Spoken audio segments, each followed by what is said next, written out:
இந்த வீடியோவில் எனக்காய் ஜீவன் விட்டவரே அப்படிங்கிற பாட்டை ஃபிங்கர் ஸ்டைலில் எப்படி ப்ளே பண்ணுறதுன்னு நான் சொல்லித்தரேன். இந்த பாட்டை ஏற்கனவே நான் ப்ளே பண்ணி அப்லோட் பண்ணியிருக்கிறேன். அதோட லிங்கை டிஸ்கிரிப்ஷனில் கொடுக்குறேன். இந்த வீடியோ எண்ட்லேயுமே அந்த பாட்டை நான் ப்ளேபேக் பண்ணுறேன். ஃபிங்கர் ஸ்டைலில் ப்ளே பண்ணோன்னா அதுக்கு முன்னாடி கொஞ்சம் விஷயங்கள் நீங்கள் தெரிஞ்சிக்க வேண்டியது இருக்குது. ஏற்கனவே நான் ஒரு வீடியோ டியூட்டோரியல் பண்ணியிருக்கிறேன். அதோட லிங்கை நான் டிஸ்கிரிப்ஷனில் கொடுக்குறேன். ஆனால் இந்த வீடியோவிலே நான் அதை திருப்பி நான் எக்ஸ்பிளைன் பண்ணுறேன். ஃபிங்கர் ஸ்டைல் நீங்கள் ப்ளே பண்ணணும்னா அதுக்கு 3 விஷயங்கள் நீங்கள் தெரிஞ்சிருக்கணும். என்னென்னா பேஸ், மெலடி, கார்டு. 3னா என்னது? இப்போது கார்டுனா என்னென்னா C card, F card, G card. அதாவது நம்ம ஸ்ட்ரம் பண்ணுவோம்.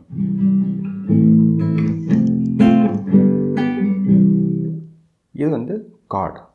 இப்போ நான் இந்த ரைட் சைடில் ப்ளே பண்ணது ஸ்ட்ரம்மிங் பேட்டர்ன் அப்படின்னு சொல்லுவாங்க. இது ஸ்ட்ரம்மிங் கார்டு. இப்போ பேஸ் இருக்குது. பேஸ் எப்படி?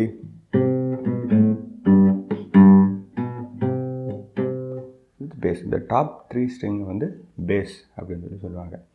மெலடின்னா என்னது? இதுதான் மெலடி.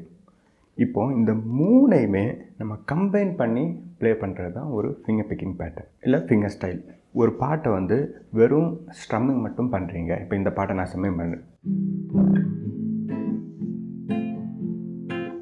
இதை வச்சு உங்களால் இந்த பாட்டை ஐடென்டிஃபை பண்ண முடியாது. எந்த பாட்டு அப்படின்னு உங்களால் ஐடென்டிஃபை பண்ண முடியாது. இப்போ நான் பேஸ் மட்டும் ப்ளே பண்ணுறேங்க.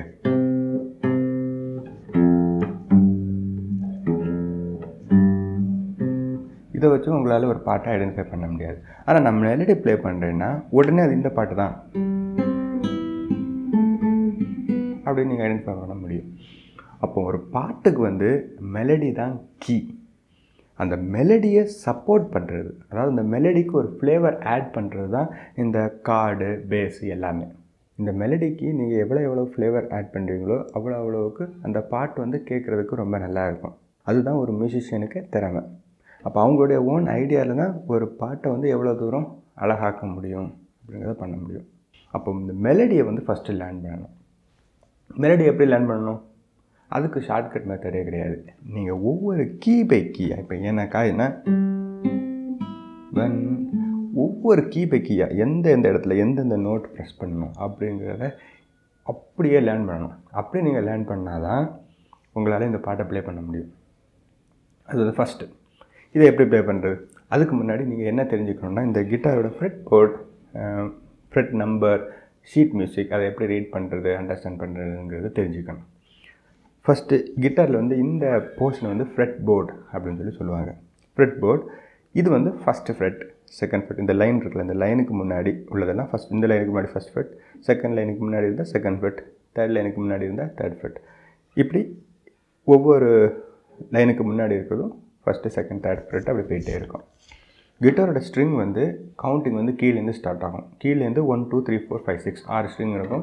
Bottom most string first string, top most string 6th string. ஒவ்வொரு ஸ்ட்ரிங்க்கும் ஒவ்வொரு பேர் இருக்குது. 1 2 3 4 5 6ங்கிறது ஒரு நொட்டேஷன் தான். ஆனால் இந்த டாப் ஸ்ட்ரிங்க்கு டியூனிங் இ, இந்த 5th ஸ்ட்ரிங்க்கு டியூனிங் ஏ. இப்படி நீங்கள் பார்த்தீங்கன்னா EADGB இதான் டாப்லேருந்து பாட்டம் வர உள்ள டியூனிங்காக இருக்கும். நான் ஸ்க்ரீனில் வரும். இப்போ இதில் டேப் எப்படி நீங்கள் லேர்ன் பண்ணுறது? டேப்பில் எப்படின்னா கிட்டார் டேப்பில் 6 லைன் இருக்கும். அந்த 6 லைனும் ஒன்றும் கிடையாது, இந்த 6 ஸ்ட்ரிங் தான். ஆனால் என்னென்னா அந்த லைனில் உள்ள டாப் மோஸ்ட், அந்த ஷீட் மியூசிக்கில் உள்ள டாப் மோஸ்ட் லைன் கிட்டாரில் உள்ள பாட்டம் மோஸ்ட் ஸ்ட்ரிங்காக இருக்கும். அதுதான் ஸ்டாண்டர்ட் நோட்டேஷன். ஷீட் மியூசிக்கில் உள்ள டாப் லைன் கிட்டாரில் உள்ள பாட்டம் லைன், ஷீட் மியூசிக்கில் உள்ள பாட்டம் லைன் கிட்டாரில் உள்ள டாப் ஸ்ட்ரிங். இப்படி தான் அந்த டேப், கிட்டார் டேப்பை நீங்கள் ரீட் பண்ணணும். சரி, இப்போ டாப் லைன், ஷீட் மியூசிக்கில் உள்ள டாப் லைனில் 5 அப்படின்னு எழுதியிருக்குன்னா நீங்கள் என்ன ப்ளே பண்ணணுன்னா, ஷீட்டில் உள்ள டாப் லைன் கிட்டாரில் உள்ள பாட்டம் லைன், அதில் 5ன்னு எழுதியிருக்கு அப்படின்னா 5th ஃப்ரெட். இப்போ 1 2 3 4 5 இதுதான். அப்போ அந்த டாப் லைனில் 5ன்னு எழுதியிருந்தாச்சுன்னா நீங்கள் இப்படி ப்ளே பண்ணணும். இப்போ இன்னொரு எக்ஸாம்பிள், டாப்லேருந்து செகண்ட் லைனில் 4 எழுதியிருக்கு அப்படின்னா டாப்லேருந்து செகண்ட் லைன் கிட்டாரில் பாட்டம்லேருந்து செகண்ட் லைன், அதில் 4th ஃப்ரெட்டு 1 2 3 4 இந்த நோட்டு இதுதான் ப்ளே பண்ணணும். 5 4 அப்படி இருந்ததுன்னா ப்ளே பண்ணணும். இப்போ 2 அட் அ டைம்லேயே 2 மேலேயும் கீழே 2 லைன் இருக்குது. இப்போ டாப் லைனில் வந்து 2 இருக்குது, பாட்டம் மோஸ்ட் லைனில் வந்து 1 இருக்குது. அப்படின்னா டாப் லைன் வந்து 2 இந்த ஸ்ட்ரிங், பாட்டம் மோஸ்ட்னா 1 இந்த ஸ்ட்ரிங். இந்த ரெண்டையும் அப்படி ப்ளே பண்ணணும். அப்படி இது வந்து பேசிக். இந்த இவ்வளவு நீங்கள் தெரிஞ்சுக்கிட்டால் போதும். நான் இனிமேல் வந்து ஒரு ஸ்க்ரீன் ரெக்கார்டிங்கில் எப்படி அந்த கீ ப்ரெஸ்ஸிங் வரும் அப்படிங்கிறத நான் காட்டித்தரேன். ஏன்னா கிட்டாரில் நான் ப்ளே பண்ணிங்கன்னா நான் எந்த ஸ்ட்ரிங் ப்ரெஸ் பண்ணுவேன்னு உங்களுக்கு கேமராவில் பார்த்தா தெரியாது. அதனால் நான் வந்து ஒரு ஸ்க்ரீனில் எந்தெந்த கீ ப்ரெஸ் ஆகும், எந்தெந்த கீயை மேப் பண்ணியிருக்கோம் அப்படிங்கிறத நான் எக்ஸ்பிளைன் பண்ணேன். அப்போ உங்களுக்கு நல்லா தெளிவாக புரியும். இதுதான் உங்களுடைய கிட்டார். இப்போது இதில் வந்து நான் ஏற்கனவே சொன்ன மாதிரி இந்த டாப் லைன் வந்து உங்களுடைய கிட்டாரோட பாட்டம் ஸ்ட்ரிங். அப்படியே உங்கள் டேப் எப்படி ரெப்ரசன்டேஷன் பண்ணியிருக்குமோ அதே மாதிரி தான் இந்த வீடியோலையும் ரெப்ரசன்டேஷன் பண்ணியிருக்கிறாங்க. உங்களுக்கு பார்த்தாலே தெரியும் இந்த அரேஞ்ச்மெண்ட்டை பார்க்கும்போது. இப்போ நீங்கள் என்ன பண்ணுங்கன்னா, இந்த நான் ப்ளே பண்ணும்போதெல்லாம் இந்த டாப் கிட்டாரை மட்டும் பார்த்துக்கோங்க, எந்தெந்த இடத்துல இந்த கீ வந்து ப்ரெஸ் ஆகுதுன்னு. அதை வச்சு நீங்கள் அண்டர்ஸ்டாண்ட் பண்ணிக்கோங்க.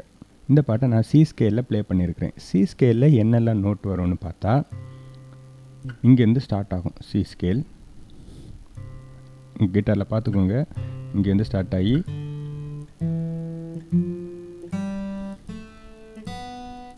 இது வரை வரும். இது வந்து ஒரு ஆக்டேவ். அடுத்த ஆக்டேவ் வந்து இங்கேருந்து ஸ்டார்ட் ஆகி இது வரை வரும். ஆனால் நமக்கு இவ்வளவுமே தேவைப்படாது. நமக்கு தேவை வந்து இதுலேருந்து தான் ஸ்டார்ட் ஆகும். இதுலேருந்து ஸ்டார்ட் ஆகி மேக்ஸிமம் நம்ம வர்றது வந்து இவ்வளோ தான். இது வரை தான் மொத்தமே இந்த பாட்டில் நம்ம யூஸ் பண்ணுவோம். இப்போ நான் என்ன பண்ண போகிறேன்னா, ஸ்லோவாக இந்த பாட்டை ப்ளே பண்ண போகிறேன். நீங்கள் என்ன பண்ணுங்கன்னா, ஸ்லோ பண்ணியோ இல்லை நல்லா வாட்ச் பண்ணி இந்த கீ பை கீயாக என்னென்ன ஸ்ட்ரிங் ப்ரெஸ் ஆகுதுன்னு நீங்கள் மனப்படமாக படிச்சிருங்க.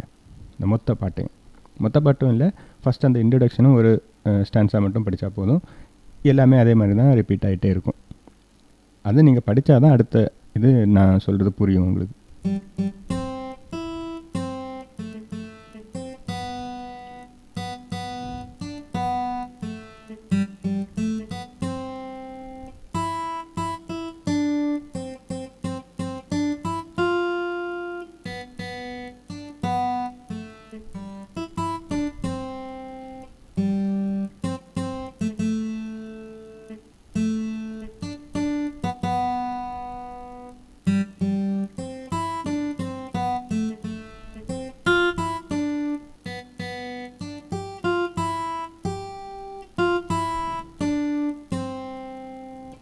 இந்த இவ்வளோத்தையும் நீங்கள் வந்து ஃபுல்லாக படிச்சிருங்க. படித்த பிறகு என்ன பண்ணணுன்னா, இப்போ நான் இங்கேருந்து ஸ்டார்ட் பண்ணி இதுவரை வரும்னு சொன்னேன். இந்த ஒவ்வொரு நோட்டுக்கும் நீங்கள் கரஸ்பாண்டிங்காக என்ன பேஸ் நோட்டு ப்ளே பண்ணணும் அப்படிங்கிறத நீங்கள் தெரிஞ்சுக்கணும். இப்போது இந்த சாங்கை பொறுத்த மட்டும் இது சி ஸ்கேலுங்கிற பாட்டுனால நமக்கு என்னென்ன பேஸ் நோட் வரும்னா, சி, எஃப், ஜி, இந்த 3 தான் வரும். இப்போது சிஎஃப்ஜி வந்து இங்கேயும் ஒரு எஃப் இருக்குது, ஆனால் இதை நம்ம யூஸ் பண்ணக்கூடாது.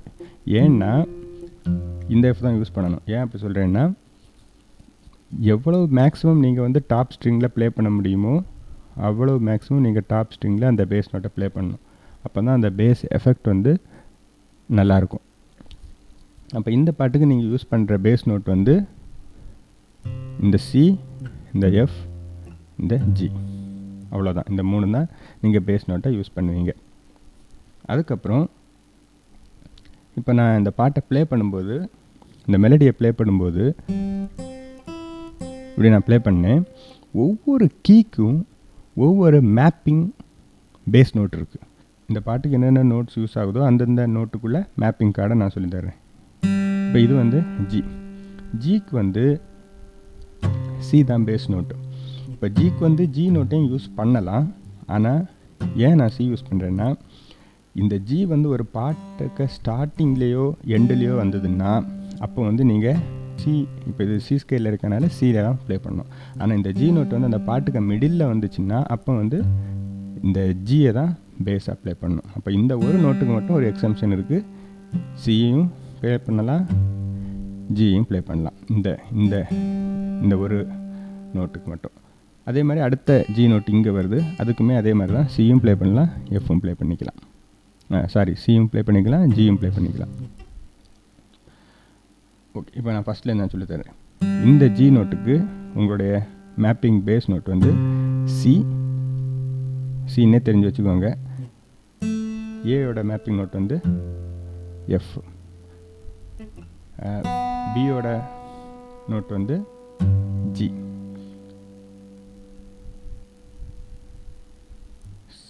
சியோட நோட் வந்து சி தான், டிக்கு வந்து ஜி,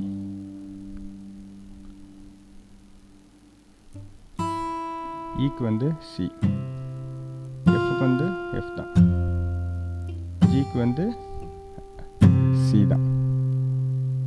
ஓகே, இப்போ இந்த மேப்பிங் நோட்டையும் இந்த மெலடியையும் நீங்கள் கம்பேர் பண்ணி ட்ரை பண்ணி பாருங்கள். இப்போ இங்கே நான் ஸ்டார்ட் பண்ணுறேன்.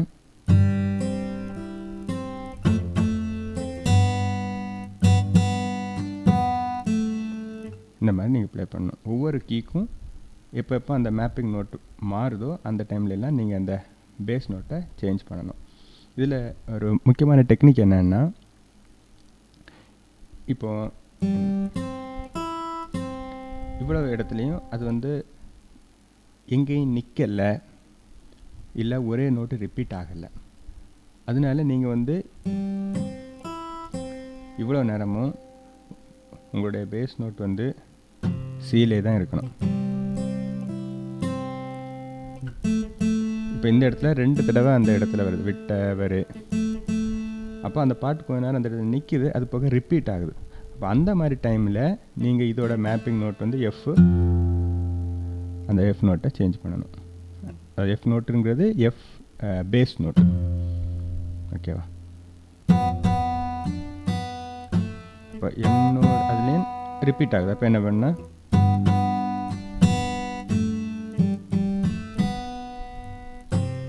இதில் வந்து கொஞ்ச நேரம் நிற்கிது அந்த பாட்டு, 2 தடவை ரிப்பீட் ஆகலை, ஆனால் அந்த பாட்டு அந்த இடத்துல கொஞ்ச நேரம் நிற்கிது. அப்போ அந்த டைமில் நீங்கள் வந்து சேஞ்ச் பண்ணணும். அப்போ எந்த இடத்துல ஒரே கீ ரிப்பீட் ஆகுதோ, இல்லை கொஞ்ச நேரம் ரெஸ்ட்டு கிடைக்குதோ, அந்த டைம்லலாம் நீங்கள் உங்களோட மேப்பிங் பேஸ் நோட்டை சேஞ்ச் பண்ணிகிட்டே இருக்கணும். இது வந்து ஃபஸ்ட்டு உங்களுடைய பாட்டை ஸ்பைஸ் அப் பண்ணுற ஒரு மெத்தட். இப்போ அடுத்தது பேஸ் நோட் ப்ளே பண்ணியாச்சு, மெலடி ப்ளே பண்ணியாச்சு. இனி அடுத்தது ஃபிங்கர் ஸ்டைலை எப்படி இதை கன்வெர்ட் பண்ணுறது. ஃபிங்கர் ஸ்டைலுக்கும் சேம் பேஸ் மாதிரியே ஒவ்வொரு கீக்கும் ஒவ்வொரு பேட்டர்ன் இருக்குது. ஒவ்வொரு கீன்னு சொல்கிறதோட ஒவ்வொரு ஸ்ட்ரிங்குக்கும் ஒரு பேட்டர்ன் இருக்குது அப்படின்னு சொல்லலாம். இப்போது நான் சொன்ன மாதிரி இந்த பாட்டம் மோஸ்ட் ஸ்ட்ரிங், இந்த ஸ்ட்ரிங் வந்து இ, ஆனால் இந்த ஸ்ட்ரிங்கோட நேம் வந்து ஃபஸ்ட்டு ஸ்ட்ரிங். இது வந்து பாட்டம்லேருந்து செகண்ட் இருக்கிற ஸ்ட்ரிங், இதோட ஸ்ட்ரிங் நேம் வந்து செகண்ட் ஸ்ட்ரிங், இது வந்து தேர்ட் ஸ்ட்ரிங். ஓகே, இப்போ ஒரு பாட்டு நீங்கள் ப்ளே பண்ணுறீங்க, அந்த பாட்டு வந்து 3ல் இருக்குது. இப்போ இந்த பாட்டே எடுத்துக்கலாம், எக்ஸாம்பிள் இப்படி வருது. இப்போ இதுவரை இந்த பாட்டு கண்டினியூஸாக ஃப்ளோவில் போயிட்டே இருக்குது, அந்த மெலடி எங்கேயுமே நிற்கலை. அதனால நீங்கள் என்ன பண்ணணுன்னா, இந்த பேட்டர்ன் எதுவுமே யூஸ் பண்ண முடியாது. இந்த பேட்டர்ன் எப்போ நீங்கள் யூஸ் பண்ணணும்னா, அதாவது இந்த ஃபிங்கர் ஸ்டைல் பேட்டர்ன் எப்போ யூஸ் பண்ணணும்னா, சேம் பேசிக் என்ன சொல்லணும் அதே மாதிரி தான். எந்தெந்த இடத்துல எல்லாம் அந்த பாட்டு ஒரே கீழே நிற்கிதோ, இல்லை ஒரே கீ ரிப்பீட் ஆகுதோ, அந்த டைமில் தான் நீங்கள் பேட்டர்ன் யூஸ் பண்ணணும். இதுவும் ஒரு ஸ்டாண்டர்ட் பேட்டர்ன் இருக்குது. இந்த ஸ்டாண்டர்ட் பேட்டர்ன் எப்படின்னா, பீட்டுக்கு ஏற்றவாறு மாறும். இப்போ இந்த பாட்டு வந்து 4/4 பீட் சாங் அப்படின்னா, இந்த பேட்டர்னை வந்து நீங்கள் 4 பீட் பேட்டர்ன் மாதிரி நீங்கள் ப்ளே பண்ணணும். 1 2 3 4 1 2 3 4 அப்படின்னு. இப்போது அந்த பாட்டு வந்து ஜியில் இருக்குது, அதாவது அந்த நோட் நான் சொல்கிற நோட், அந்த ரெஸ்ட்டு வருதுன்னு நான் சொன்னேன்ல, ரெஸ்ட்டு இல்லை ஒரே நோட்டில் ரிப்பீட் ஆகுது. அந்த ஒரு நோட்டு ரிப்பீட் ஆகுதுன்னு நான் சொல்கிற அந்த நோட் வந்து தேர்ட் ஸ்ட்ரிங்கில் இருந்துன்னா, இந்த ஸ்ட்ரிங்கில் இந்த ஸ்ட்ரிங்கில் எந்த இடத்துல இருந்தாலும் சரி, இப்போ ஜியாக இருந்தாலும் சரி, இந்த ஸ்ட்ரிங் இந்த நோட்டாக இருந்தாலும் சரி, இந்த 2 நோட்டுக்கும் நீங்கள் ப்ளே பண்ண போகிற பேட்டர்ன், அதாவது அந்த ரெஸ்ட்டில் இருக்கும்போது நீங்கள் ப்ளே பண்ண பேட்டர்ன் எப்படின்னா 3 2 1 2. 3 2 1 2 அப்படின்னா என்னென்னா, இது வந்து 3, 2 வந்து பி ஸ்ட்ரிங், அடுத்தது 1 வந்து இ ஸ்ட்ரிங். அப்போ இந்த மூணையும் நீங்கள் ஒரு 4 பீட் பேட்டர்ன் மாதிரி ப்ளே பண்ணணும். எப்படின்னா 1 2 3 4 1 2 3 4. இது வந்து தேர்ட் ஸ்ட்ரிங்கில் ரெஸ்ட் ஆனா இல்லை ரிப்பீட் ஆனா 3 2 1 2 இதான் பேட்டர்ன். அடுத்தது செகண்ட் ஸ்ட்ரிங். இதுக்குள்ள பேட்டர்ன் எப்படின்னா 2 1 3 2. 2 1 3 2னா என்னென்னா, இப்போ பி வந்து 2, 1 வந்து இ, அடுத்தது 3 வந்து ஜி, அடுத்தது 2. 1 2 3 4 1 2 3 4 1 2 3 4. ஓகேவா? 1 2 3 4